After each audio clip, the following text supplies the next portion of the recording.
We played in the streets. You know, we played football on the beach. We played. My mother told before I got married, my wife, she said all we have to do is give him lettuce and tomato sandwiches. That's all he eats because I didn't have time to eat. I didn't eat anything as a child practically. Foods. I would run to the schoolyard, be out all day playing ball in the streets, playing games with my friends. You know, and that was my life. And if you ask me now, and even when I'm writing, up until I see the smart parts of me, you know, I was smart and good in school and testing and stuff like that.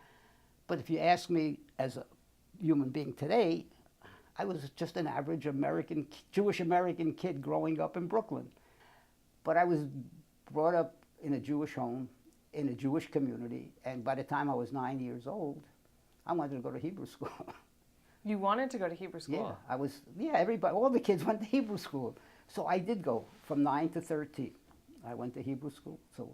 And my brother and I both, I remember this very clear. I still, if you want, it's here. I can remember the beginnings of Shacharis because I used to daven in the children's service. Shacharis, my brother would daven Musaf, you know. So I can remember the first lines, you know, if you want me to say them. I read Sure. Shochedat morom v'kadosh shemo. And I remember the first few lines of my Haftarah.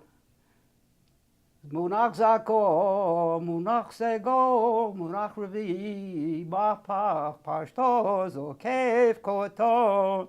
Enough. So there's a part of me that's always inside. And I feel that everything I did in my life was because I was Jewish.